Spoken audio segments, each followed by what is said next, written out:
Hoje, então, é o último domingo do ano litúrgico e durante este ano fizemos a leitura de todo o Evangelho de Marcos. E, ironicamente, no último domingo nos coloca um Evangelho de João. Mas tudo bem, porque hoje é a festa de Cristo Rei e este diálogo de Jesus com Pilato, onde ele confessa a sua realeza, que ele é rei, ele não aparece em Marcos. Então, esse é o motivo. Vamos lá. O diálogo de Jesus com Pilato é muito interessante. Os fariseus pegaram Jesus e mandaram ele para ser julgado por Pilatos. A acusação é muito clara. Ele se diz ser o rei dos judeus. Os fariseus eram muito inteligentes, sabiam que não podiam acusar ele diante de Pilato de ser o Messias, de ser filho de Deus, que era a pior blasfemia que os judeus podiam escutar, porque Pilato não estava nem aí com todas essas discussões. Em troca, falar que ele é rei dos judeus, isso já é uma outra coisa. A realeza de Cristo é verdadeira, mas ele também encerra uma certa ambiguidade. Ele não apenas é rei, mas também um rei. Para os romanos só existe um rei e um tipo de reino, o reino terrenal. É reino sobre as coisas materiais, sobre as pessoas, sobre os territórios. E então não podia ter outro rei. O único rei era o César. Então Pilatos começa falando e vai direto ao grão. Então, tu és rei? Pergunta a Jesus. A primeira tentativa de Jesus é levar a conversa a um nível pessoal. Jesus, eu acho, queria perguntar a Pilato precisamente o que ele achava para levar a coisa a um nível pessoal e tirar dele uma confissão de fé. Mas a tentativa não deu certo. Aí Pilato quase se sentiu ofendido. Acaso sou eu judeu? Você tem que pensar que judeu naquela época era, para uma mentalidade romana, era uma pessoa muito desprezível, não? Judeus era sinônimo de fanático, judeu era sinônimo de pessoas muito obsessionadas com coisas religiosas, enfim. Se hoje nós contamos piadas de portugueses, eles contavam piadas de judeus. E sempre tinha um público disposto a rir dos judeus. Então, por isso, Pilato não gosta da pergunta e fala: só acaso eu judeu? Os teus chefes me entregaram. Aí Jesus então muda de estratégia, vê que uma confissão para um romano e menos para um como Pilato não adianta. Então ele vai tentar solucionar ou esclarecer essa ambiguidade entre o reino de Jesus e o reino humano ao qual Pilato se referia. E então começa dizendo: o meu reino não é daqui. O meu reino não é deste mundo. E coloca um argumento muito simples e muito compreensível para Pilato. Se meu reino fosse daqui, os meus soldados teriam lutado para que eu não fosse entregue. É assim que se defende um reino. Você manda o exército e aquele que está reclamando a sua autoridade, então você tem que lutar com ele e acabar com ele. Isso o romano entendia muito bem. Então, Jesus está falando de que seu reino não é deste mundo. Em outra passagem do Evangelho, Jesus falará que o reino está dentro de nós. De fato, isto é verdade. Jesus vai insistir muito neste tema, mas nós, Igreja Católica, vamos levar um bom tempo para entender isto. Durante a Idade Média, especialmente depois que caiu o Império Romano, a Igreja foi a única organização internacional capaz de administrar justiça, capaz de administrar tudo o que tinha restado, tinha ficado do Império Romano. Então, se eu tinha uma disputa com meu vizinho, o que fazia eu depois do século V em diante, quando caiu o Império Romano? O que fazia? Eu ia com o bispo. Não? Então, o bispo era uma pessoa com autoridade moral e, portanto, também ele podia julgar entre meu vizinho e eu com justiça. E aí, pouco a pouco, a igreja se convirtió não apenas em uma autoridade moral, como era até o século IV, o século V, mas ela pouco a pouco adquiriu também muito poder e muitas riquezas e muitos territórios e substituiu, em certo sentido, o Império Romano. Mas, lógico, aí vieram depois os reis e tudo isto, e gerou um grande conflito com a igreja. E menos mal, finalmente a igreja entendeu e não pelo bom caminho, foi muito até triste, mas al final a igreja ficou sem nada. Os reis lutaram contra ela e colocavam como excusa a igreja, mas na verdade era a luta por la riqueza deste mundo. A igreja nunca deveria ter se envolvido nisso. Ele não entendeu esta frase de Cristo. O reino de ele não é deste mundo. Mas assim aconteceram as coisas. Até fines do século XIX, que a igreja finalmente foi, com a unificação italiana, tiraram dele todos os estados pontifícios, que era a última riqueza que ficava a igreja, e ela ficou reduzida a um estado como conhecemos hoje, que é o Vaticano, que tem poucos quilômetros. E graças a Deus, porque nosso reino não é de aqui. E que tipo de reino, então, esse que está falando Jesus? Vamos continuar o texto. Jesus fala da natureza de seu reino. O meu reino não é de aqui. Pilato não chegou a entender isso também não. Isso estava muito elevado para ele. Então ele simplesmente ficou pensando na realeza. Então, tu és rei.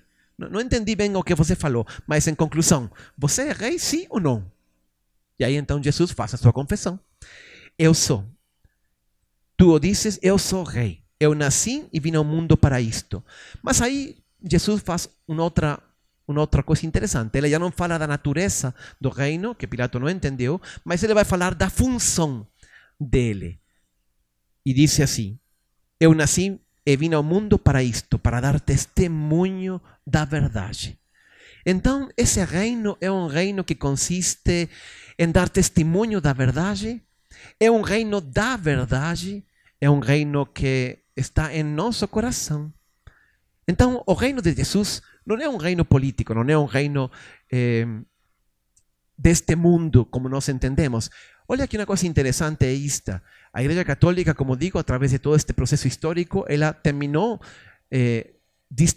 fazendo essa diferença muito clara entre âmbito terrenal, âmbito político, econômico, etc., e âmbito espiritual. Não todas as igrejas têm feito isso. Vocês pensem, por exemplo, os muçulmanos, ainda hoje, eles ainda não conseguem separar política e religião. O Alcorão é a suprema lei de um Estado islâmico. Inclusive os judeus também não conseguem separar bem estas duas coisas. A Igreja Católica, como digo, de um jeito mais doloroso, mas graças a Deus nós conseguimos entender que o reino de Deus não era um reino político. E por isso também tem liberdade para votar em qualquer candidato, ou que seja o melhor, com boa intenção, supondo a melhor intenção das pessoas.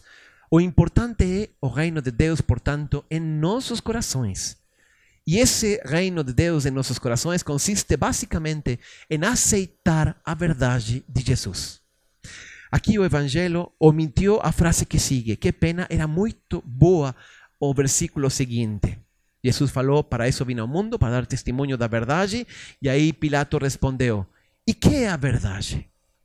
Mas enquanto perguntava isso, ele deu as costas a Jesus e saiu. Ele não acreditava que a verdade tivesse, que existisse uma verdade, que fosse possível entender uma verdade. E então se contrapõe, por um lado, o reino de Jesus, onde ele revela a verdade sobre o mundo, sobre nosso propósito, sobre nosso destino, sobre a vida eterna, etc. E outro, o reino do relativismo. E isto hoje é muito atual. E este Pilato é o padroeiro dos relativistas. Não? El que não acredita que seja possível uma verdade. Então, hoje está muito de moda isso. Vamos falar, o importante é que você tenha a sua verdade, eu tenho a minha verdade e vocês têm a sua verdade. Cada um tem a sua verdade e todos nos respeitamos. E parece uma fórmula muito boa, assim todo mundo está em paz. Mas na verdade não é assim. Primeiro porque relativismo é um absurdo. Não é possível que duas coisas opostas sejam verdade ao mesmo tempo. Se eu tenho um carro lá fora, estacionado, e alguém diz, não, esse carro é meu. E eu digo, não, o carro é meu. E aí ficamos brigando, você tem a sua verdade, eu tenho a minha verdade. Sim, mas se os dois temos uma chave e só um carro, aí vamos ter um problema. E se não somos verdadeiros buscadores da verdade, a ver de quem realmente é esse carro, então vamos terminar brigando. O relativismo não leva a outra coisa que a luta e a briga e a falta de entendimento. Em troca, quem tem uma verdade, quem aceita que existe uma verdade e que nós somos, portanto, buscadores da verdade, então podemos chegar a um acordo. E aí eu falo, não, esse carro eu comprei. E a pessoa me mostra, não, mas eu tenho uma escritura. Ou seja, você comprou o carro, mas ele não foi transferido a seu nome. Ah, agora entendimos. Olha, não é, ambos têm a sua verdade, sim, mas não sobre o mesmo aspecto. Isso acontece muito. O importante é que nós sejamos buscadores da verdade. Não relativistas, que tudo é verdade, cada um com sua verdade. Não, isso não funciona. Isso só leva ao conflito, só leva ao caos. O que realmente nos permite construir um diálogo é acreditar que existe uma verdade, e é a verdade que Jesus nos revelou, e que todos nós somos buscadores dessa verdade. E talvez nunca vamos acabar de conquistar plenamente esse conhecimento da verdade, mas essa é a nossa missão. Nós pertencemos finalmente ao reino de Cristo quando buscamos a verdade. Dentro dessa verdade está também a vontade de Deus. Portanto, nós pertencemos também ao reino de Cristo quando nós buscamos a vontade de Deus para a minha vida. Essa é a verdade da minha vida. O que Deus quer? Para que Ele me criou? Em cada circunstância. Olha, é tão bom abandonar-se à vontade de Deus. Eu, às vezes, em troca de carro, a alguns lugares de São Paulo, prefiro pegar um Uber. E é ótimo. Você senta atrás, vai com o celular aí, mandando mensagens, ou lendo, ou qualquer coisa. Não está preocupado com o trânsito. Quem se entrega e se abandona à vontade de Deus, faça um pouquinho esta experiência. Deus guia a tua vida. E você vai tranquilo, sentado aí. É Deus que vai tomando a decisão em cada momento da minha vida. E eu sou apenas um buscador dessa vontade, um buscador dessa vontade, dessa verdade. E cada vez que eu faço isso, Ele cuida de mim. É tudo o que nós precisamos. É maravilhoso deixar que Cristo reine no coração de cada um de nós. E se todos nós buscássemos a vontade de Deus, se todos nós buscássemos essa verdade de Deus, o mundo seria muito diferente. E Deus faria grandes maravilhas através de cada um de nós. Este é o reino que nós queremos fazer, estabelecer no mundo. E aí, Jesus deu a Pedro umas chaves e falou, você vai ser a pedra. A igreja também, esse reino de Cristo também existe na igreja. Mas a igreja bem entendida, sem pretensões políticas, sem pretensões econômicas, que também disso nós precisamos muito purificação, é verdade. Mas todos somos buscadores dessa verdade, todos estamos tentando nos purificar cada vez mais para estar e seguir a Jesus com dignidade, tal como Ele nos ensinou com o seu próprio exemplo. Ao final também, ser rei significa que toda a autoridade do mundo é dada por Deus a cada uma das diversas autoridades, não? Mas isso significa, aqui falou Jesus um pouco mais para frente, Pilato disse a Jesus, por que você não responde? Você não sabe que eu posso condenar você ou deixar livre?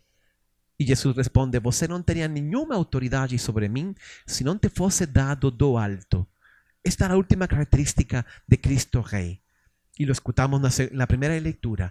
Foi dado para Ele todo o poder, toda a autoridade no céu, na terra. E todas as nações, todos os países, todas as línguas, todas as pessoas vão se ajoelhar diante de Deus. O que significa, vamos dar conta da vida que Ele nos deu.